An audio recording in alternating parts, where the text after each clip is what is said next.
The whole world was unanimous in its approach that the first world war should be the last war in history. അപ്പോൾ ലോകത്തെല്ലായിടത്തും എല്ലാ ലോകരാജ്യങ്ങളും ഐക്യകണ്ഠേന എടുത്തൊരു സമീപനമാണ് ഒന്നാം ലോക മഹായുദ്ധം എന്ന് പറയുന്നത് ചരിത്രത്തിലെ അവസാനത്തെ യുദ്ധമാണ് എന്നൊരു തീരുമാനം എന്ത് ചെയ്തു ലോകരാജ്യങ്ങളെല്ലാം കൂടി എടുത്തു. The peacemakers who assembled in Paris 1919 raised the cry no more war in future. 1919 പാരീസിൽ കൂടിയ സമാധാന സമ്മേളനത്തിൽ വെച്ചൊരു തീരുമാനം എടുക്കുന്ന ഭാവിയിലേക്ക് ഇനി എന്ത് വേണ്ട, ഒരു യുദ്ധവും വേണ്ട എന്നുള്ള ഒരു സമീപനമാണ് എന്ത് ചെയ്തത് ലോകരാജ്യങ്ങൾ സ്വീകരിക്കുന്നത്. But within 20 years there broke out another war more horrible than the first world war. പക്ഷേ 20 വർഷത്തിനുള്ളിൽ എന്ത് സംഭവിച്ചു? മറ്റൊരു യുദ്ധം, അതായത് ഒന്നാം ലോക മഹായുദ്ധത്തെക്കാളും വളരെയധികം ഹൊറിബിളായ ഭയാനകമായ ഒരു യുദ്ധം എന്ത് ചെയ്തു ലോകത്തിൽ ഉണ്ടാകുന്നു. Even today the war has not become relieved from the dreadful effects of this war. ഇന്നായിപ്പോലും 2015 പോലും ഇപ്പോഴും എന്താണ് രണ്ടാം ലോക മഹായുദ്ധ ആ യുദ്ധത്തിൻ്റേതായിട്ടുള്ള എഫക്ട്സ് ഇപ്പോഴും എന്ത് ചെയ്യുന്നു, വളരെ ഭയാനകമായിട്ടുള്ള എഫക്ട്സ് ഇപ്പോഴും എന്ത് ചെയ്യുന്നു ലോകരാജ്യങ്ങൾക്കിടയിൽ കേൾക്കുന്നുണ്ട്. ഏറ്റവും അധികം അഫക്റ്റ് ചെയ്തത് ഇറ്റലി, ജർമ്മനി, ജപ്പാൻ. രണ്ടാം ലോക മഹായുദ്ധത്തിൽ ഏറ്റവും കൂടുതൽ നാശനഷ്ടമുണ്ടായ രാജ്യങ്ങളാണ് ഇറ്റലി, ജർമ്മനി, ജപ്പാൻ. അല്ല, ജപ്പാനിലാണ് ഏറ്റവും പ്രധാനപ്പെട്ട പ്രശ്നങ്ങൾ എന്ത് ചെയ്തത് ഉണ്ടായത്. രണ്ടാം ലോക മഹായുദ്ധം ഏറ്റവും കൂടുതൽ ബാധിച്ചത് ജപ്പാനെയാണ്. നാഗസാക്കിയിലും രണ്ടാം ലോക മഹായുദ്ധത്തിൽ നാഗസാക്കിയിലും ഹിരോഷിമയിലും ജപ്പാൻ എന്ത് ചെയ്യുന്നു, അമേരിക്ക എന്ത് ചെയ്തു, ആറ്റമിക് എക്സ്പ്ലോഷൻസ് നടത്തുന്നു. So the main difference between the two world wars was that the former was a war of nations while the later was a war of ideas. ഈ രണ്ട് ലോക മഹായുദ്ധങ്ങൾ തമ്മിലുള്ള ഏറ്റവും പ്രധാനപ്പെട്ട വ്യത്യാസം എന്ന് പറയുന്നത് ഒന്നാം ലോക മഹായുദ്ധം രാഷ്ട്രങ്ങൾ തമ്മിലായിരുന്നു എങ്കിൽ രണ്ടാം ലോക മഹായുദ്ധം എന്ന് പറയുന്നത് ആശയങ്ങൾ തമ്മിൽ, ഐഡിയോളജീസ് തമ്മിലായിരുന്നു. പ്രധാനമായിട്ടും അമേരിക്കയും റഷ്യയും. റഷ്യ ഒന്നാം ലോക മഹായുദ്ധത്തിൽ പോയി. എന്നാൽ രണ്ടാം ലോക മഹായുദ്ധത്തിൽ എന്ത് ചെയ്തു, വളരെ ശക്തമായിട്ട് തന്നെ ആടിയുണ്ടായിരുന്നു. അപ്പോൾ ആ ഒരു ക്യാപിറ്റലിസ്റ്റ് കമ്മ്യൂണിസ്റ്റ് ഐഡിയോളജിയുടെ ഒരു ക്രൈസിസ് നമുക്ക് എന്തിനെ കാണാം, ഈ രണ്ടാം ലോക മഹായുദ്ധത്തിൽ കാണാൻ കഴിയുന്നത്. അതുകൊണ്ടാണ് എന്താ ഈ രണ്ടാം ലോക മഹായുദ്ധം കഴിഞ്ഞ ഉടൻ തന്നെ എന്ത് ചെയ്യുന്നത്, കോൾഡ് വാർ എന്നും പറഞ്ഞൊരു ഐഡിയോളജിക്കൽ ക്ലാഷ് അമേരിക്കയും സോവിയറ്റ് യൂണിയനും തമ്മിൽ എന്ത് ചെയ്യുന്നത് ഉണ്ടാകും. അപ്പോൾ ഒന്നാം ലോക മഹായുദ്ധം രാഷ്ട്രങ്ങൾ തമ്മിലുള്ള യുദ്ധമായിരുന്നുവെങ്കിൽ രണ്ടാം ലോക മഹായുദ്ധം എന്ന് പറയുന്നത് ഐഡിയാസ് തമ്മിലുള്ള യുദ്ധമായിട്ട് നമുക്ക് എന്ത് ചെയ്യാം, കണക്കാക്കാനായിട്ട് കഴിയാം. ഇതിൻ്റെ പ്രധാനപ്പെട്ട കോസസ് നോക്കാം. So the most important causes of the Second World War was the following. First of all, the Treaty of Versailles. രണ്ടാം ലോക മഹായുദ്ധത്തിൻ്റെ പ്രധാനപ്പെട്ട കാരണങ്ങൾ അതിൽ ഒന്നാമത്തെന്ന് പറയുന്നത് എന്താണ്, treaty of Versailles. So the Second World War was a war of revenge against the unjust provisions of the Treaty of Versailles. ഇപ്പോൾ രണ്ടാം ലോക മഹായുദ്ധം എന്ന് പറയപ്പെടുന്നത് എന്താണ്, ഇതൊരു റിവെഞ്ച് ആയിരുന്നു. അതായത് 1919 ഒപ്പുവെച്ച ട്രീറ്റി ഓഫ് വെർസൈലിനോടുള്ള ഒരു റിവെഞ്ച് ആയിട്ടാണ് ഇതിനെ കണക്കാക്കുന്നത്. ഈ രണ്ടാം ലോക മഹായുദ്ധം എന്ത് ചെയ്യുന്നത് കണക്കാക്കുന്നത്. അതായത് in A sense it was the continuation of the first world വാർ.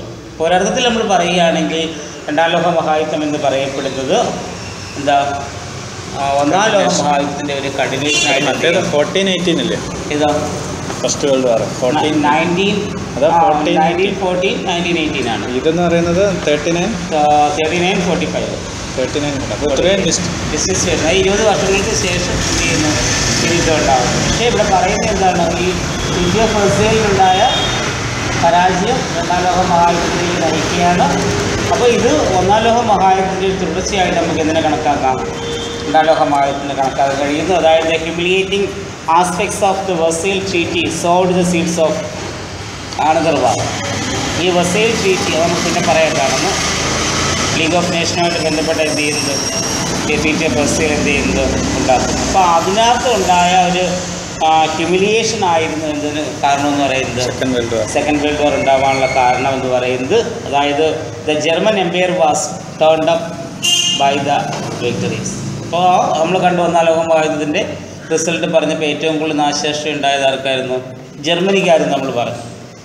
അപ്പോൾ ആ ജർമ്മൻ എംപയർ എന്ത് ചെയ്തു? വിക്ടറീസ് എല്ലാം കൂടി എന്ത് ചെയ്തു? അവരെ അടിച്ച് അമർത്തുന്ന ഒരു പ്രവണതയിലേക്ക് പോകുന്നു. The territories and colonies were shared by dum.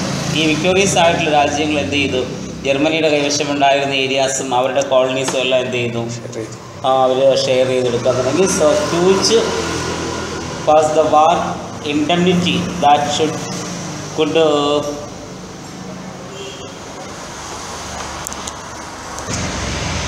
so huge was the war indemnity that she could never pay. അപ്പോൾ അവരോട് അടിച്ചേൽപ്പിച്ച ആ യുദ്ധത്തിൻ്റേതായിട്ടുള്ള ഇൻഡെംനിറ്റി മീൻസ് ബാധ്യത എന്ന് പറയുന്നത് ഒരിക്കലും ജർമ്മനിക്ക് എന്ത് ചെയ്യാൻ വീട്ടാൻ കഴിയാത്ത ഒന്നായിരുന്നു. German army and navy were constantly cut and she was not allowed to have any air force. അപ്പോൾ അവരുടെ നേവിയും അവരുടെ ആർമിയൊക്കെ എന്ത് ചെയ്യുന്നു? അവർ പിടിച്ചെടുക്കുകയും അതുപോലെ എയർഫോഴ്സ് പോലും എന്ത് ചെയ്തില്ല? ജർമ്മനിക്ക് പ്രൊവൈഡ് ചെയ്യാൻ മറ്റ് വിക്ടോറിയസ് ആയിട്ടുള്ള പവേഴ്സ് തയ്യാറാവുന്നില്ല. So no wonder the Germans had an uncompromising decisive to fear the treaty in peace. അപ്പോൾ അങ്ങനത്തെ പ്രശ്നം വന്നപ്പോൾ എന്ത് ചെയ്ത് ഒരിക്കലും എന്ത് ചെയ്യുവാൻ ഈ ട്രീറ്റിയുമായിട്ട് ട്രീറ്റി ഓഫ് വെർസൈൽ ഒന്നാം ലോക മഹായുദ്ധത്തിൻ്റെ അവസാനം ഉൾപ്പെടുന്ന ട്രീറ്റിയാണത്. അപ്പോൾ ആ ട്രീറ്റി പ്രകാരമാണ് ജർമ്മനിയുടെ ഏരിയാസ് എല്ലാം എന്ത് ചെയ്യുന്നത്? മറ്റ് ലോകരാജ്യങ്ങൾക്ക് ഡിവൈഡ് ചെയ്ത് കൊടുക്കുന്നത്. അപ്പോൾ ആ ഒരു ട്രീറ്റി ഒരിക്കലും ആ ട്രീറ്റിയുമായിട്ട് ഒരിക്കലും യോജിച്ച് പോകാൻ ആരും തയ്യാറല്ലായിരുന്നു? ജർമ്മനി തയ്യാറല്ലായിരുന്നു. So it was at this time Adolf Hitler appeared on the scene with courage and confidence. അപ്പോൾ ഈ ഒരു സമയത്താണ് ഒന്നാം ലോക മഹായുദ്ധം അവസാനിച്ച് ആ ട്രീറ്റി ഓഫ് വെർസൈൽ സൈൻ ചെയ്ത ആ ഒരു കാലഘട്ടത്തിലായിരുന്നു ആര് കടന്നു വരുന്നത്? അഡോൾഫ് ഹിറ്റ്ലർ എന്ന് പറയുന്ന ജർമ്മൻ സ്വേച്ഛാധിപതി എന്ത് ചെയ്യുന്നത്? അദ്ദേഹം ധൈര്യത്തോടു കൂടി അല്ലെങ്കിൽ ആത്മവിശ്വാസത്തോടെ എന്ത് ചെയ്യുന്നു? മുന്നോട്ട് വരുന്നത്. വേൾഡ് വാറിന് ശേഷം അല്ല, ഒന്നാം ലോക മഹായുദ്ധത്തിന് ശേഷം. So thus the second world War was the child of the peace settlement of 1919. 1919 ഈ ട്രീറ്റി ഓഫ് വെർസൈൽ അല്ലെങ്കിൽ ലീഗ് ഓഫ് നേഷൻ, ആ ലീഗ് ഓഫ് നേഷൻ ഉണ്ടാക്കുന്ന ഒന്നാം ലോക മഹായുദ്ധം കഴിഞ്ഞപ്പോഴെന്ത് ചെയ്യുന്നത്? ലീഗ് ഓഫ് നേഷൻ ഉണ്ടാക്കുന്നത്. അപ്പോൾ ലീഗ് ഓഫ് നേഷൻ എന്തായി മാറപ്പെട്ടു? പരാജയമാകുന്നു. അപ്പോൾ ശരിക്കും പറയുകയാണെങ്കിൽ 1919 ഈ സമാധാന അല്ലെങ്കിൽ ഈ പീസ് സെറ്റിൽമെൻറ്റിൻ്റെ ഒരു ചൈൽഡായിട്ട് നമുക്ക് എന്തിനെ കാണാൻ കഴിയുന്നത്?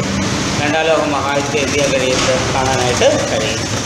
Then second important cause the rise of dictatorship, സ്വേച്ഛാധിപത്യത്തിൻ്റെ ആവിർഭാവമാണ്. The second world war is described as the war of two political ideologies, that is democracy and dictatorship.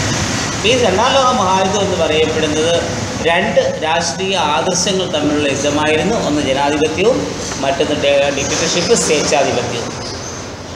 The peculiar circumstances that developed in Europe after the first world war helped the growth of dictatorship. അപ്പോൾ ഈ ഒന്നാം ലോക മഹായുദ്ധ കാലഘട്ടത്തിന് ശേഷം യൂറോപ്പിലുണ്ടായ ചില പ്രത്യേക സാഹചര്യങ്ങളായിരുന്നു എന്നതിന് കാരണമായത് ഈ ഡിക്റ്റേറ്റർഷിപ്പ് എന്ന് പറയുന്ന ഈ ഒരു ഐഡിയോളജി എമർജ് ചെയ്യുന്നതിന് കാരണമായത്.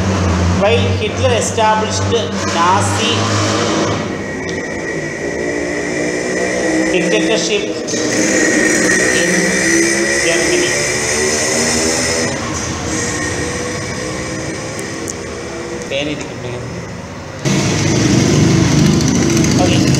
While Hitler established Nazi dictatorship in Germany, a dictatorial type of government appeared in Japan. അപ്പോൾ എന്ത് ചെയ്തു? ജർമ്മനിയിൽ ഹിറ്റ്ലറുടെ നേതൃത്വത്തിൽ എന്ത് ചെയ്യുന്നു? ആ ഒരു ഡിക്റ്റേറ്റർഷിപ്പ് ഗവൺമെൻറ്, അതായത് നാസിസം എന്ന് പറയുന്ന ഒരു ഐഡിയോളജി, ഒരു ഡിക്റ്റേറ്റർഷിപ്പ് ഐഡിയോളജി കടന്നു വരികയും ആ നാസിസം എന്ന് പറയുന്ന ഐഡിയോളജിയുടെ കീഴിൽ ജർമ്മനിയിൽ എന്ത് ചെയ്യുന്നു? ഒരു ഡിക്റ്റേറ്റർഷിപ്പ് എസ്റ്റാബ്ലിഷ് ചെയ്യുന്ന ഒരു വ്യക്തിയാണ്. നാസിസം ഒരു ഐഡിയോളജിയാണ്. ഹിറ്റ്ലർ ഉണ്ടാക്കിയ പാർട്ടിയാണ് ഏതാ? നാസി പാർട്ടി എന്ന് പറയുന്നത്.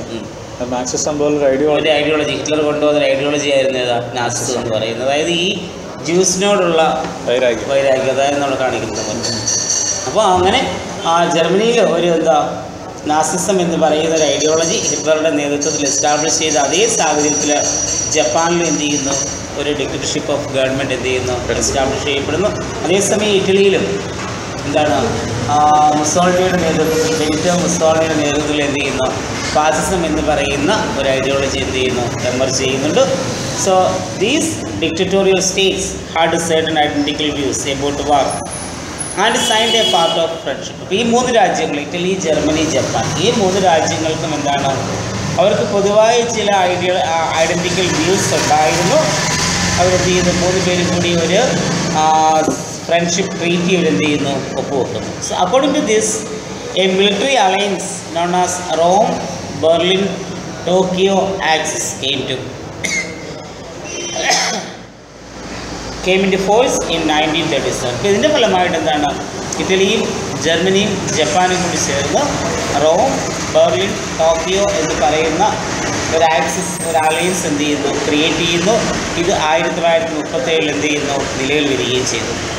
The government of these nations had faced only violence and opposed liberalism and democracy. ഈ 3 രാജ്യങ്ങളിലെ ഗവൺമെൻറ്റുകൾക്ക് അവർക്കെന്താണ്, അവരെന്താ അക്രമത്തിൽ മാത്രം വിശ്വസിക്കുകയും ലിബറലിസം പോലെയുള്ള അല്ലെങ്കിൽ ഡെമോക്രസി പോലെയുള്ള ഐഡിയോളജീസിനെ അവരെന്ത് ചെയ്യുന്നു, എതിർക്കുകയും ചെയ്തു. So these clash of ideologies scented the war inevitable. ഈ 3 അലയൻസ് അല്ലെങ്കിൽ എന്താ,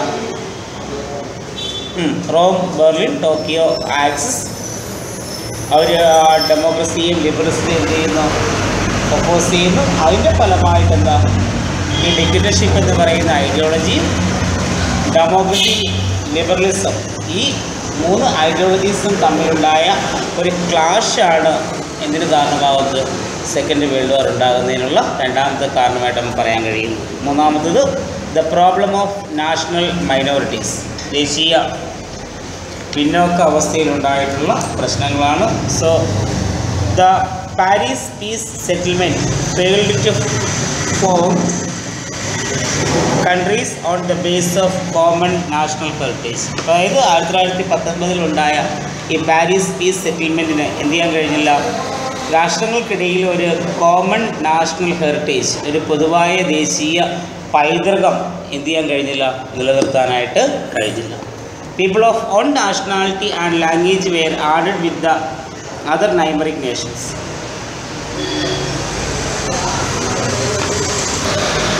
People of one nationality and language were added hatred with the other neighboring nations. അതായത് ഒരു ദേശീയത, ഒരു ഭാഷയിൽ വിശ്വസിക്കുന്ന ആളുകൾ അവരെന്ത് ചെയ്തു, മറ്റ് ഭാഷയോട്, മറ്റ് നാഷണാലിറ്റീസിനോടുള്ള വെറുപ്പുകൾ എന്ത് ചെയ്യാൻ തുടങ്ങി, അല്ലെങ്കിൽ തൊട്ട അയൽവക്കത്തെ രാജ്യങ്ങളോട് എന്ത് ചെയ്യാൻ തുടങ്ങി, ഒരു വെറുപ്പ് അവരെന്ത് ചെയ്യുന്നു, പ്രകടിപ്പിക്കാൻ തുടങ്ങി. Thus the separated people survived as a minority community within the political boundary of other countries. അപ്പോൾ അതുകൊണ്ട് എന്ത് ചെയ്തു, ഈ ഇങ്ങനെ നാഷണാലിറ്റിയുടെ പേരിൽ അല്ലെങ്കിൽ ലാംഗ്വേജിൻ്റെ പേരിൽ രാഷ്ട്രങ്ങൾ തമ്മിലുണ്ടായ ഈ ഒരു വേർതിരിവെന്ന് പറയുന്നത് ഒരു രാഷ്ട്രത്തിൻ്റേതായിട്ടുള്ള പൊളിറ്റിക്കൽ ബൗണ്ടറീസിൽ നിന്ന് മറ്റ് രാഷ്ട്രങ്ങളിലെ ജനങ്ങളെ എന്ത് ചെയ്യുന്നു, മാറ്റി നിർത്തുന്നതിന് കാരണമാകുന്നു. Such was the case of Germans in Austria, Czechoslovakia and Poland. ഇപ്പം എന്താണ്, പോളണ്ടിലും ഓസ്ട്രിയയിലും ചെക്കോസ്ലോവാക്കിയയിലുമുള്ള ജർമ്മൻകാരുടെ അവസ്ഥ എന്തായിരുന്നു, അത് തന്നെയാണ്. അപ്പോൾ അവിടെ പോളണ്ടും ജർമ്മനിയും, അപ്പോൾ ആ പോളണ്ടിൻ്റെ നാഷണാലിറ്റി ജർമ്മനിയുടെ നാഷണാലിറ്റിയും തമ്മിൽ എന്തുണ്ടാകുന്നു, ക്ലാഷ് ഉണ്ടാകും. So later on these German minorities began to agitate for a reunion within their mother country. അപ്പോൾ ഈ പോളണ്ടിലുള്ള അല്ലെങ്കിൽ ജർമ്മൻസ് എന്ത് ചെയ്യുന്നു, അവരുടെ മദർ കൺട്രിയിലേക്ക് അവർക്ക് എന്ത് ചെയ്യണം, റീയൂണിയൻ ചെയ്യണമെന്ന് ആവശ്യപ്പെട്ടുകൊണ്ടുള്ള പ്രക്ഷോഭങ്ങളൊക്കെ എന്ത് ചെയ്യുന്നു, നടക്കുന്നതിന് കാരണമാകുന്നു. This enabled Hitler to put forward a just and legitimate claim to create a great Germany by conquering all territories inhabited by the German speaking population. അപ്പോൾ ഇങ്ങനെ ഉണ്ടായി അജിറ്റേഷൻ ഹിറ്റ്ലറെ എന്തിനു പ്രേരിപ്പിച്ചു, ഒരു മുന്നോട്ട് വരുന്നതിനും ഒരു ഗ്രേറ്റ് ജർമ്മനി എന്ന് പറയുന്ന പുതിയൊരു രാഷ്ട്രം എന്ത് ചെയ്യണം, ക്രിയേറ്റ് ചെയ്യണം. അതെങ്ങനെയെന്ന് പറഞ്ഞാൽ ഈ ജർമ്മൻ സ്പീക്കിംഗ് പീപ്പിളുള്ള അല്ലെങ്കിൽ ജർമ്മൻ ഭാഷ സംസാരിക്കുന്ന ജനങ്ങളുള്ള മേഖലകളെ മുഴുവൻ എന്ത് ചെയ്യുക, ആക്രമിച്ച് കീഴ്പ്പെടുത്തിക്കൊണ്ട് ഗ്രേറ്റ് ജർമ്മനി എന്ന് പറയുന്ന വലിയൊരു രാഷ്ട്രം ഉണ്ടാക്കാൻ ആര് തയ്യാറാവുന്നു, ഹിറ്റ്ലർ തയ്യാറാവുന്നു. അപ്പോൾ ഇത് എന്തിന് കാരണമാകുന്നു, സെക്കൻഡ് വേൾഡ് വാർ ഉണ്ടാകുന്നതിന് കാരണമാകുന്നു. അതാണ് തേർഡ് റീസൺ. ഇനി ഫോർത്ത് റീസൺ എന്ന് പറയുന്നത് ദ ഗ്രേറ്റ് എക്കണോമിക് ഡിപ്രഷൻ, അവിടെ ഉണ്ടായ ഏറ്റവും വലിയ ഒരു സാമ്പത്തിക മാന്ദ്യം എന്ത് ചെയ്യുന്നു, ആ കാലഘട്ടത്തിൽ ഉണ്ടാകുന്നു. The problem related with the great economic depression of 1929-32 took the world towards a war. അപ്പോൾ 1929-നും 32-നും ഇടയ്ക്കുണ്ടായ മഹത്തായ ആ ഒരു സാമ്പത്തിക മാന്ദ്യം എന്തിന് കാരണമാകുന്നു? സെക്കൻഡ് വേൾഡ് വാറിലേക്ക് എന്ത് ചെയ്യുന്നു, ലോകരാജ്യങ്ങളെ നയിക്കുന്നു. As income declined, some European powers decided to compensate them through overseas trade. അപ്പോൾ ഇവിടെ വരുമാനം കുറഞ്ഞപ്പോൾ എന്ത് ചെയ്യുന്നു, ഈ യൂറോപ്പിലുള്ള ചില രാജ്യങ്ങൾ അവരെന്ത് ചെയ്യുന്നു, അവർക്കുണ്ടായ സാമ്പത്തിക മാന്ദ്യം കോമ്പൻസേറ്റ് ചെയ്യുന്നതിന് ഓവർസീസ് ട്രേഡ്, മറ്റ് ലോകരാജ്യങ്ങളുമായിട്ട് എന്ത് ചെയ്യാൻ, വ്യാപാര ബന്ധത്തിൽ ഏർപ്പെടുത്തുകൊണ്ട് ഈ ഒരു സാമ്പത്തിക മാന്ദ്യം മറികടക്കാൻ ആര് തീരുമാനിച്ച്? യൂറോപ്പിലെ പവേഴ്സ് തീരുമാനിക്കുന്നു. But the world markets were already monopolized by the countries like Britain and France. പക്ഷേ ആ കാലഘട്ടത്തിൽ ലോക സാമ്പത്തിക വിപണിയുടെ പൂർണ്ണമായിട്ടുള്ള മേധാവിത്വം ഫ്രാൻസിനും ബ്രിട്ടനും പോലെയുള്ള രാജ്യങ്ങൾക്കായിരുന്നു. This seemed disappointed the newly emerged industrial powers like Germany, Italy and Japan. അപ്പോൾ ഇങ്ങനെ ബ്രിട്ടൻ്റെയും ഫ്രാൻസിൻ്റെയും കീഴിലാണ് വേൾഡ് മാർക്കറ്റുകളെല്ലാം അവരുടെ ഒരു മൊണോപ്പൊളിയിൽ വന്നപ്പോൾ പുതുതായിട്ട് എമർജ് ചെയ്ത, ഒന്നാം ലോക മഹായുദ്ധത്തിന് ശേഷം എമർജ് ചെയ്ത ഇൻഡസ്ട്രിയൽ പവേഴ്സായിട്ടുള്ള ജർമ്മനിയെയും ഇറ്റലിയെയും ജപ്പാനെയും എന്ത് ചെയ്യുന്നു, നിരുത്സാഹപ്പെടുത്തുന്നു. കാരണം വേൾഡ് മാർക്കറ്റ് എല്ലാം ആരുടെ കയ്യിൽ? ബ്രിട്ടൻ്റെയും ഫ്രാൻസിൻ്റെയും കയ്യിൽ. അപ്പോൾ അവരുടെ ഒരു മൊണോപ്പൊളിയാണെന്നുള്ളത്. അപ്പോൾ ഇത് സ്വാഭാവികമായിട്ടും മാർക്ക് ദോഷം ചെയ്തു. ഇറ്റലിക്കും ജർമ്മനിക്കും ജപ്പാനും എന്ത് ചെയ്യുന്നു, ദോഷം ചെയ്യുന്നു. These nations also wanted cheap raw materials to feed their big factories. അപ്പം അതുമാത്രമല്ല, ഇറ്റലി, ജർമ്മനി, ജപ്പാൻ പോലെയുള്ള ഈ രാജ്യങ്ങൾക്ക് ചീപ്പ് റേറ്റിൽ റോ മെറ്റീരിയൽസിന് ആവശ്യമായിരുന്നു അവരുടെ ഫാക്ടറീസ് എന്ത് ചെയ്യാൻ വേണ്ടിയിട്ട്, എസ്റ്റാബ്ലിഷ് ചെയ്യാൻ വേണ്ടിയിട്ട്. As a result Japan conquered Manchuria in 1931 and Italy invaded Abyssinia in 1930. അപ്പം അതിൻ്റെ ഫലമായിട്ട് എന്ത് ചെയ്യുന്നു, 1931 ജപ്പാൻ മഞ്ചൂരിയയെ ആക്രമിക്കുന്നു. അതേസമയം തന്നെ 1935 ഇറ്റലി എവിടേക്ക് കടന്നുചെല്ലുന്നു, അബിസീനിയയിലേക്ക് എന്ത് ചെയ്യുന്നു, കടന്നുചെല്ലുന്നു. Germany stepped into a career of aggression in 1936 and posed a threat against the atmosphere of peace. ഇപ്പോൾ ജർമ്മനി എന്ത് ചെയ്യുന്നു, ഏകദേശം 1936 മുതൽ വളരെ അഗ്രസീവായിട്ടുള്ള ഒരു അഡ്മിനിസ്ട്രേഷൻ എന്ത് ചെയ്യുന്നു, ജർമ്മനിയിലും ഉണ്ടാകുന്നു. അപ്പോൾ അത് ലോക സമാധാനത്തിന് എന്തായി മാറുന്നു, ഒരു ഭീഷണിയായിട്ട് മാറപ്പെടുന്നു. അപ്പോൾ അത് ആണ് എന്തിന് കാരണമായത്, സെക്കൻഡ് വേൾഡ് വാർ ഉണ്ടാകുന്നതിന് കാരണമായത്. അടുത്തത് റൈസ് ഓഫ് ആർമമെൻറ്റ്സ്, ആയുധങ്ങളുടെ ആവിർഭാവമാണ്. Another remarkable cause of the war was the rise of militarism. അപ്പോൾ മറ്റൊരു പ്രധാനപ്പെട്ട കാരണമെന്ന് പറയുന്നത് മിലിറ്ററിസത്തിൻ്റെ സൈനിക വാഴ്ചയുടെ ആവിർഭാവമായിരുന്നു. War was a glorified in each country. Power of converting the state into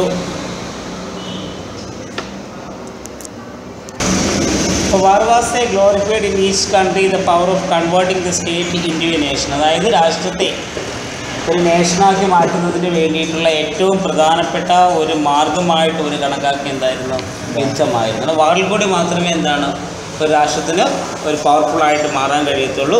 so Hitler rearmed Germany. Hitler എന്ത് ചെയ്യുന്നു, ജർമ്മനിയെ പിന്നെ എന്ത് ചെയ്യുന്നു, ആയുധപരമായിട്ട് ശക്തമാക്കി മാറ്റുന്നു. 2 important military alliances were formed. 2 പ്രധാനപ്പെട്ട സൈനിക സഖ്യങ്ങൾ ഉണ്ടാകുന്നു. നമ്മൾ നേരത്തെ പറഞ്ഞാണൊന്ന് the Rome Berlin Tokyo axis of Italy, Germany and Japan was one and the Anglo French alliance was the second one.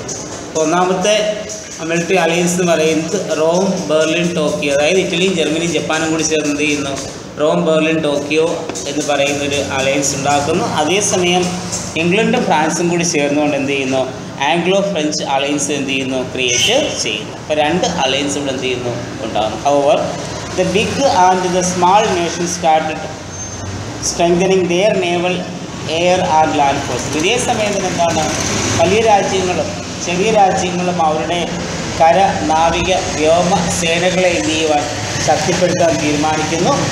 So consequently war became necessary to ford army and weapons in to use. അപ്പോൾ എന്താണ്, സ്വാഭാവികമായിട്ടും യുദ്ധം എന്ന് പറയുന്നത് എന്താണ്, അവരുടെ ഒരു അനിവാര്യ ഘടകമായി മാറി. അവരുടെ കൈവശമുണ്ടായിരുന്ന ആയുധങ്ങൾ ഉപയോഗിക്കുന്നതിന് വേണ്ടിയിട്ട് ഓരോ രാജ്യങ്ങൾക്കും എന്താ, യുദ്ധം എന്നതൊരു അനിവാര്യ ഘടകമായിട്ട് മാറപ്പെടുന്നു. അടുത്തത് failure of the league of Nations, സർവ രാഷ്ട്ര സഖ്യത്തിൻ്റെ പരാജയം. So the league of Nations prescribably failed in its most important aim of preserving world peace. ലോക സമാധാനം നിലനിർത്തുക എന്ന് പറയുന്ന ആ ഒരു ലക്ഷ്യം സാക്ഷാത്കരിക്കുന്നതിൽ ആര് പരാജയപ്പെടുന്നു? ലീഗ് ഓഫ് നേഷൻ പരാജയപ്പെടുന്നു. Its effects of disarmaments ended in failure. ഇതിൻ്റെ ഒരു ശ്രമം, ഒരു ആയുധ നിരായുധീകരണത്തിന് വേണ്ടി ആര് ശ്രമിക്കുന്നു? ലീഗ് ഓഫ് നേഷൻ ശ്രമിക്കുന്നു. അതിലേക്ക് പോകുന്നു, പരാജയത്തിലേക്ക് പോയി. The League of Nations, the League put neither prevent aggressions nor punish aggressors. അതായത് അഗ്രഷൻസിനെ അടിച്ചമർത്തുന്നതിനും അല്ലെങ്കിൽ അഗ്രഷൻസിൽ ഏർപ്പെടുന്ന അഗ്രസേഴ്സിനെ പ്രിവെൻറ്റ് ചെയ്യുന്നതിലും ആർക്ക് പരാജയം സംഭവിക്കുന്നു? ലീഗ് ഓഫ് നേഷൻസിന് പരാജയം സംഭവിക്കുന്നു. It had no army of its own. സ്വന്തമായൊരു സൈനിക വിഭാഗം ആർക്കില്ലായിരുന്നു? ലീഗ് ഓഫ് നേഷൻസ് ഇല്ലായിരുന്നു. The outbreak of the Second World War was just announced its funeral. രണ്ടാം ലോക മഹായുദ്ധത്തിൻ്റെ ആഹ്വാനം എന്തിന് കാരണമാകുന്നു?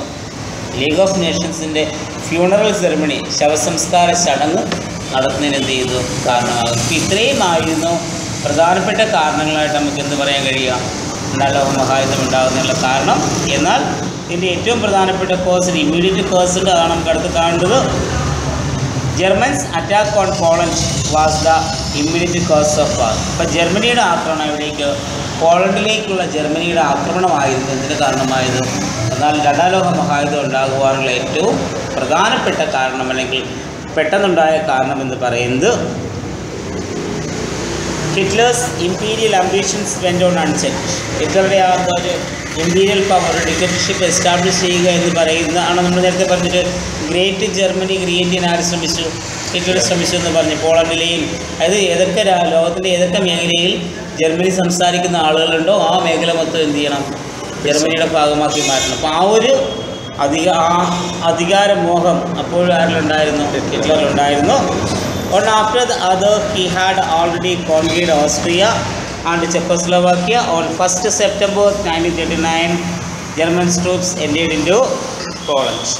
അപ്പോൾ അദ്ദേഹം എന്താ, ഒന്നിനു പുറകെ ഒന്നായിട്ട് എന്ത് ചെയ്യുന്നു? ഓസ്ട്രിയയിലും ചെക്കോസ്ലോവാക്കിയയിലും ഒക്കെ എന്ത് ചെയ്യുന്നു? ആക്രമണം നടത്തുന്നു. അവസാനം 1939 സെപ്റ്റംബർ 1 ജർമ്മനിയുടെ സൈന്യം എവിടേക്ക് കടന്നു ചെല്ലുന്നു? പോളണ്ടിലേക്ക് എന്ത് ചെയ്യുന്നു? കടന്നു ചെല്ലുന്നു. England and France at last realized the folly of their policy of appeasement and decided to check the naked aggressions of Hitler. എന്ത് ചെയ്യുന്നു? ഇംഗ്ലണ്ടിനും ഫ്രാൻസും അവരെന്ത് ചെയ്യുന്നു? അവസാനമാണ് എന്ത് ചെയ്യുന്നത്? അവർ മനസ്സിലാക്കുന്ന അവരുടെ എന്താ ആ ഒരു പോളിസി ഓഫ് അപ്പീസ്മെൻറ്റ് അല്ലെങ്കിൽ സമാധാന നയം എന്ന് പറയുന്ന ആ ഒരു പോളിസി പരാജയപ്പെട്ടു എന്നാരും മനസ്സിലാക്കുന്ന അവസാനം ഇംഗ്ലണ്ടും ഫ്രാൻസും എന്ത് ചെയ്യുന്നു? മനസ്സിലാക്കുന്നു. അങ്ങനെ അവരെന്ത് ചെയ്യുന്നു? ഈ ഹിറ്റ്ലറുടെ ഒരു അഗ്രസീവ് മെൻറ്റാലിറ്റിയെ ഒപ്പോസ് ചെയ്യുവാൻ ആര് തീരുമാനിച്ചു? ഫ്രാൻസും ഇംഗ്ലണ്ടും തീരുമാനിക്കുന്നു. Therefore, both of them declared war against Germany on 3rd September 1939. അങ്ങനെ ഇംഗ്ലണ്ടും ഫ്രാൻസും ആർക്കെതിരായിട്ട്? ജർമ്മനിക്കെതിരായിട്ട് 1939 സെപ്റ്റംബർ 1 എന്ത് ചെയ്യുന്നു? യുദ്ധം പ്രഖ്യാപിക്കുന്നു. അല്ല, ഈ ജർമ്മനി മാത്രമേ ഉള്ളൂ ഒരു സൈഡ്? ഈ ജർമ്മനി മാത്രമേ തന്നെ ഉള്ളൂ. അവർ 3 അലയൻസ് ഉണ്ടാക്കിയിട്ടുണ്ട്. റോം, ബെർലിൻ, ടോക്കിയോ അലയൻസ് ഉണ്ടാക്കിയെങ്കിൽ പോലും ജർമ്മനിയുടെ ആക്രമണം, ജർമ്മനി ആയിരുന്നു എന്താ അന്ന് ഏറ്റവും മുൻപന്തിയിൽ, പ്രത്യേകിച്ച് ഹിറ്റ്ലർ. അപ്പോൾ in this way the second world War broke out. അപ്പോൾ ഈ രീതിയിലാണ് എന്താ ആരംഭിക്കുന്നത്? അതായത് പിന്നെ പോളണ്ടിനെ ആരാക്രമിച്ചു? ജർമ്മനി ആക്രമിക്കുന്നു. അപ്പോൾ ആ സമയത്ത് എന്ത് ചെയ്യുന്നത്? ഈ പിന്നെ ഒരു അപ്പീസ്മെൻറ്റ് പോളിസി ഓഫ് അപ്പീസ്മെൻറ്റ് പരാജയപ്പെട്ടു എന്ന്. കാരണം അവരും രണ്ടും കൂടി ചേർന്ന് ആംഗ്ലോ ഫ്രഞ്ച് അലയൻസ് നേരത്തെ എന്ത് ചെയ്തിട്ടുണ്ട്? ഉണ്ടാക്കിയിട്ടുണ്ട്. അപ്പോൾ ഈ ബ്രിട്ടൻ്റെയും ഫ്രാൻസിൻ്റെയും സംയുക്ത നേതൃത്വത്തിൽ എന്ത് ചെയ്യുന്നു? ജർമ്മനിക്കെതിരായിട്ട് അവരെന്ത് ചെയ്തു? യുദ്ധം പ്രഖ്യാപിക്കുന്നു. അപ്പോൾ അത് എന്ത് ചെയ്യുന്നു, രണ്ടാം ലോക മഹായുദ്ധം ഉണ്ടാകുന്നതിന് കാരണമാകും. Course of second world war ആണ്. Second world war began with the invention of Poland by Germany with the help of Russia. അതായത് റഷ്യയുടെ സഹായത്തോടു കൂടി എന്ത് ചെയ്യുന്നു, ജർമ്മനി പോളണ്ടിനെ ആക്രമിക്കുന്നിടത്തുനിന്നാണ് എന്ത് ആരംഭിക്കുന്നത്, രണ്ടാം ലോക മഹായുദ്ധം ആരംഭിക്കുന്നത്. Very soon Germany and Russia conquered the whole of the Poland. പെട്ടെന്ന് തന്നെ എന്ത് ചെയ്യുന്നു, ജർമ്മനിയും റഷ്യയും കൂടി ചേർന്ന് ഹോളണ്ടിനെ പൂർണ്ണമായിട്ടും ആക്രമിച്ച് കീഴ്പ്പെടുത്തുന്നു. Next, Hitler captured countries like Holland, Denmark, Belgium etcetera and entered into France. വളരെ പെട്ടെന്ന് തന്നെ ഹിറ്റ്ലർ എന്ത് ചെയ്യുന്നു, അടുത്തായിട്ട് ചെയ്തത് ഹോളണ്ട്, ഡെൻമാർക്ക്, ബെൽജിയം തുടങ്ങിയ രാജ്യങ്ങളെ ആക്രമിച്ച് കീഴ്പ്പെടുത്തുകയും അവിടെ നിന്ന് എന്ത് ചെയ്യുന്നു, ഫ്രാൻസിലേക്ക് കടക്കുകയും ചെയ്യും. Italy also join the war against England and France. ഇപ്പോൾ ഇംഗ്ലണ്ടിനും ഫ്രാൻസിനും എതിരായിട്ടുള്ള യുദ്ധത്തിൽ ആരും കൂടി പങ്കെടുക്കുന്നു, ഇറ്റലിയും പങ്കെടുക്കുന്നു. Germany destroyed British naval ships. Germany എന്ത് ചെയ്യുന്നു, ബ്രിട്ടൻ്റെ നേവൽ ഷിപ്പുകളെ തകർക്കുന്നു. Italy was trying to capture British position in Africa. അപ്പോൾ ഇറ്റലി ഇതേ സമയം എന്ത് ചെയ്യുന്നു, ആഫ്രിക്കയിലുള്ള ബ്രിട്ടൻ്റെ ആധിപത്യത്തിലുള്ള മേഖലകളെ എന്ത് ചെയ്യുവാൻ, ആക്രമിച്ച് കീഴ്പ്പെടുത്താൻ ശ്രമിക്കുന്നു. It was during this period the friendship between Germany and USSR become strength. ഈ ഒരു കാലഘട്ടത്തിൽ എന്ത് ചെയ്യുന്നു, ജർമ്മനിയും USSRും തമ്മിലുള്ള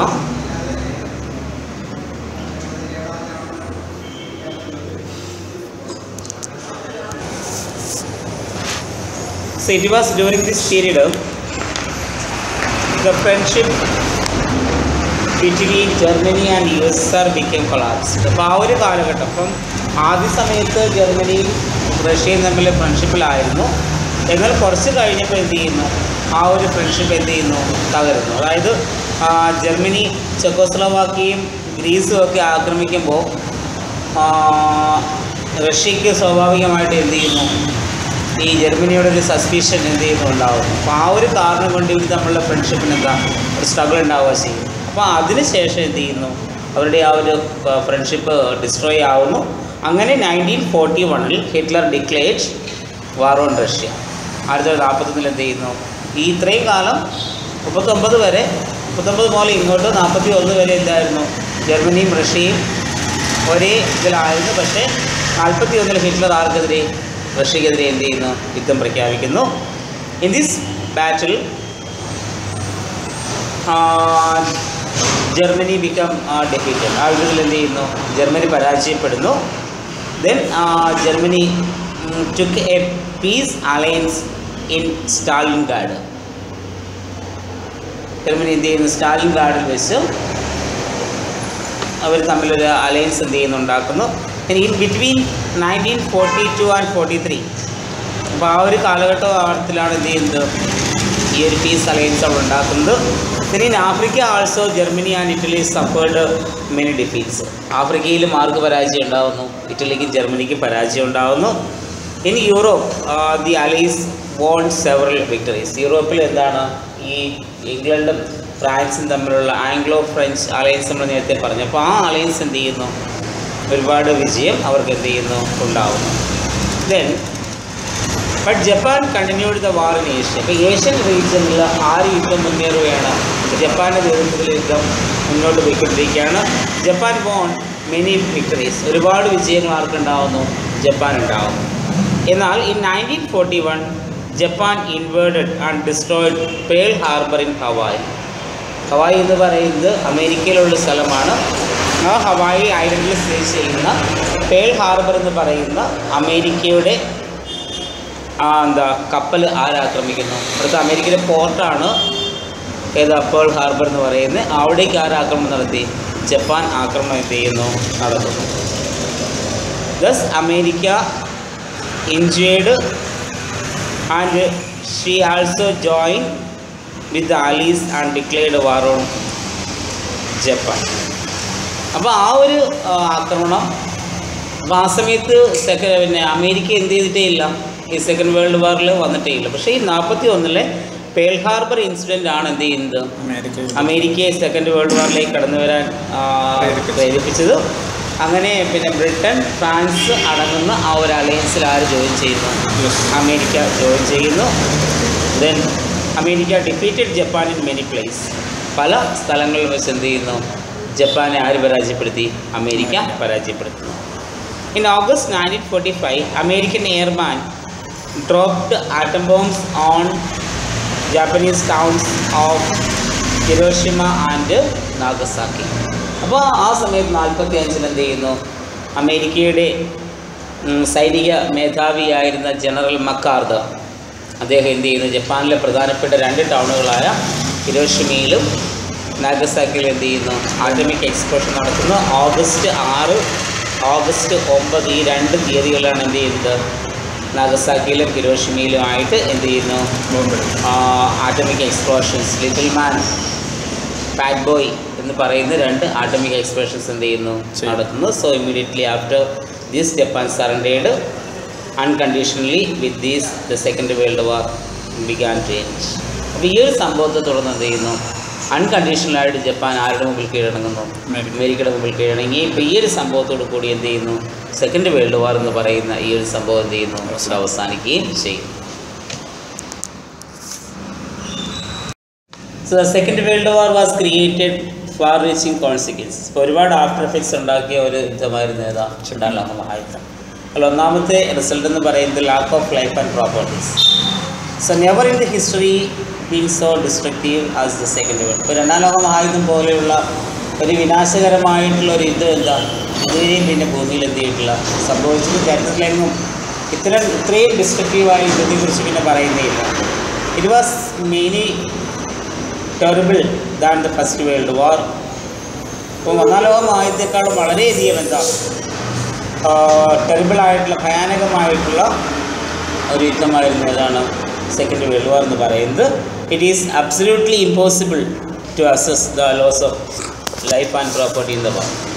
ഒന്നാം ലോക മഹായുദ്ധത്തിൽ എത്രമാത്രം ജീവനും സ്വത്തിനും നഷ്ടം സംഭവിച്ചു എന്നതിനെക്കുറിച്ച് നമുക്ക് എന്ത് ചെയ്യാം? കണക്കൂട്ടി പറയുക എന്ന് പറയുന്നത് വളരെയധികം എന്താ പ്രയാസകരമായിട്ടുള്ള ഒന്ന് ആയിരുന്നു. Larger part of Europe also led like vast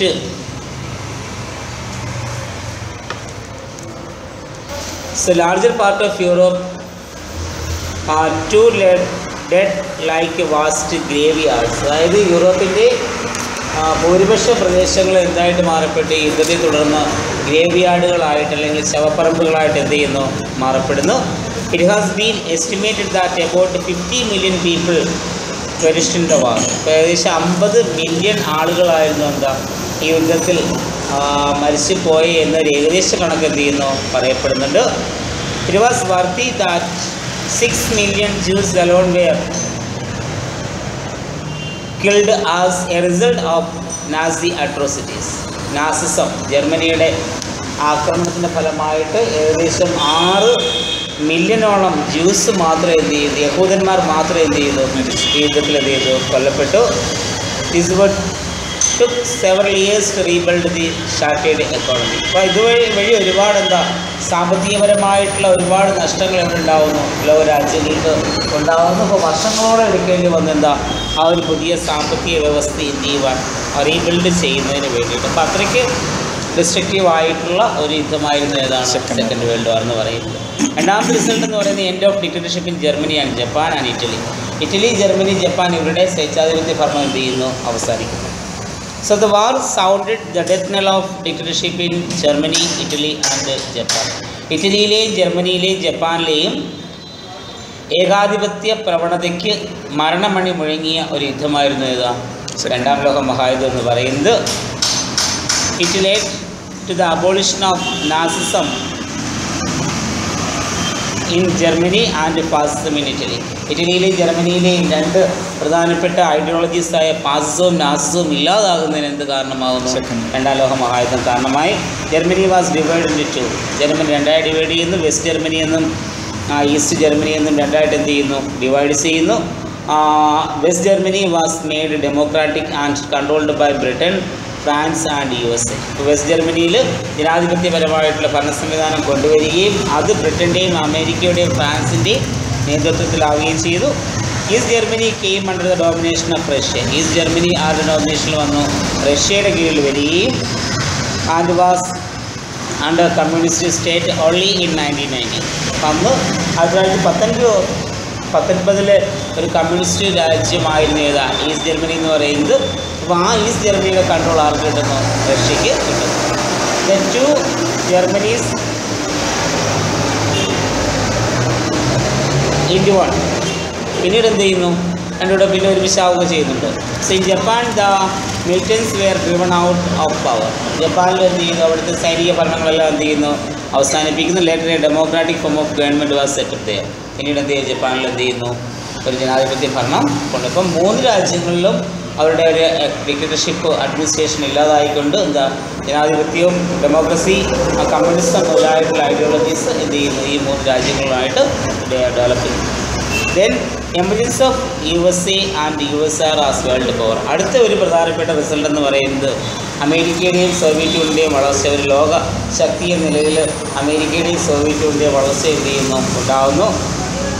One of the notable result of the Second World War was the emergence of USA and USSR as the two great world power. അപ്പോൾ ഏറ്റവും എടുത്ത് പറയത്ത ഒരു result എന്ന് പറയുന്നത് അമേരിക്കയുടെയും Soviet യൂണിയൻ്റെയും വളർച്ചയാണ്. അവർ ലോകത്തിലെ പ്രധാനപ്പെട്ട ശക്തികളായിട്ട്. ഫസ്റ്റ് വേൾഡ് വാറിൽ റഷ്യ തോറ്റുപോയി അല്ലേ? രണ്ടാമത്തേലും ജയിച്ചു.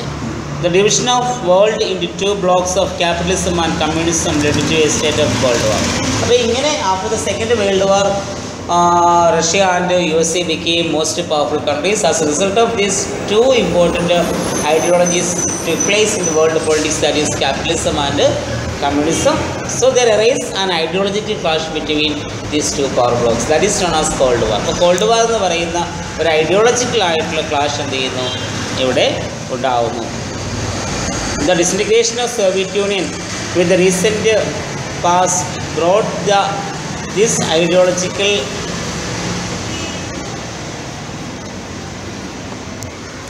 The disintegration of Soviet Union with the recent past brought the ideological conflict into an end. ഈ അടുത്ത കാലത്ത് എന്ത് ചെയ്തു? സോവിയറ്റ് യൂണിയൻ ഡിസിൻറ്റഗ്രേഷൻ ഉണ്ടാവും. നമ്മൾ പറഞ്ഞതാണ് പലപ്പോഴും. മിഖായിൽ ഗോർബച്ചേവിൻ്റെ ഭരണപരിഷ്കാരങ്ങൾ മൂലം എന്ത് ചെയ്യുന്നു?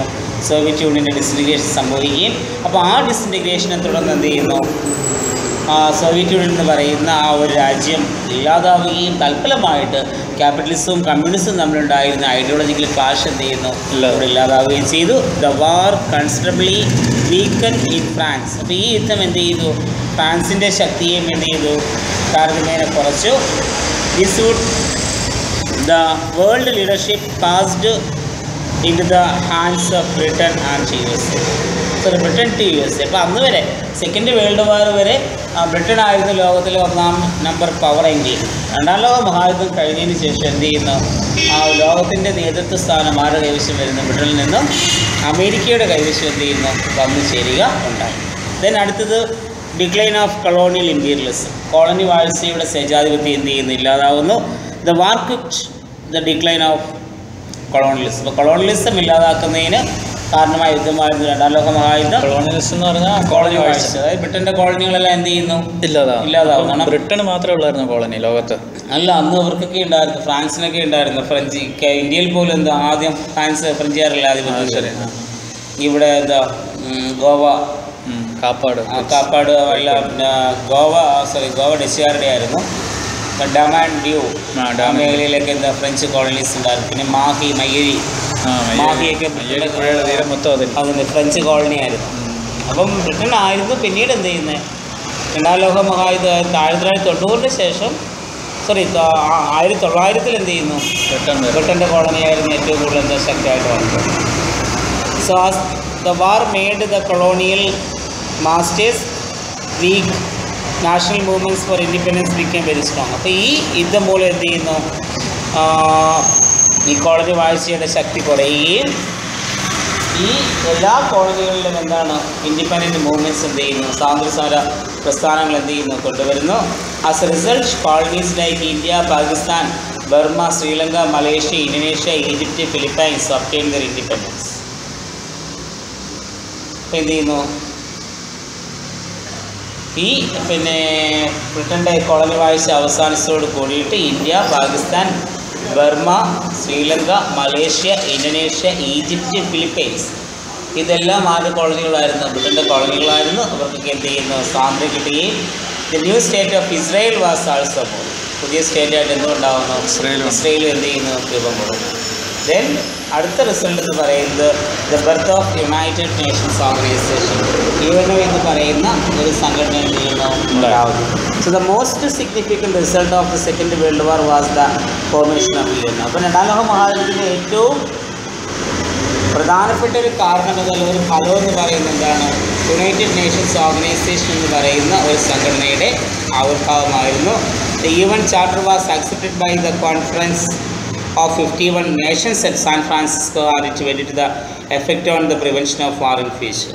അതായത് 1945 ഒക്ടോബർ 24 സാൻ ഫ്രാൻസിസ്കോയിൽ ചേർന്ന സമ്മേളനത്തിൽ എന്ത് ചെയ്യുന്നു, യുണൈറ്റഡ് നേഷൻസ് ഓർഗനൈസേഷൻ എന്ന് പറയുന്ന സംഘടന നിലവിൽ വരികയും അതിൻ്റെ കോൺസ്റ്റിറ്റ്യൂഷനായിട്ട് UN ചാർട്ടർ എന്ന് പറയുന്ന ഒരു സംവിധാനം എന്ത് ചെയ്യുന്നു, കൊണ്ടുവരികയും അതിൻ്റെ ഏറ്റവും പ്രധാനപ്പെട്ട ലക്ഷ്യം എന്ന് പറയുന്നത് to prevent the world from the scourges of a third world war and also to establish peace and security, international peace and security among the nations. ലോക രാഷ്ട്രങ്ങൾക്കിടയിൽ അന്താരാഷ്ട്ര സമാധാനം സുരക്ഷിതത്വം ഉറപ്പുവരുന്നതിന് വേണ്ടിയിട്ടും അതോടൊപ്പം തന്നെ എന്താണ്, ഒരു മൂന്നാം ലോക രാജ്യങ്ങൾ ഒരു മൂന്നാം ലോക മഹായുദ്ധത്തിൽ നിന്നും എന്ത് ചെയ്യുക, ലോക രാജ്യങ്ങളെ രക്ഷിക്കുന്നതിന് വേണ്ടിയിട്ടാണ് ഇത് കൊണ്ടുവന്നത്, യുണൈറ്റഡ് നേഷൻസ് ഓർഗനൈസേഷൻ കൊണ്ടുവരുന്നത്. അത് നമുക്ക് വിശദമായിട്ട് പഠിക്കാനുണ്ട്. അത് നമുക്ക് വിശദമായിട്ട് പഠിക്കാനുണ്ട്. ഓക്കെ, അത്രയേ ഉള്ളൂ. Thank you.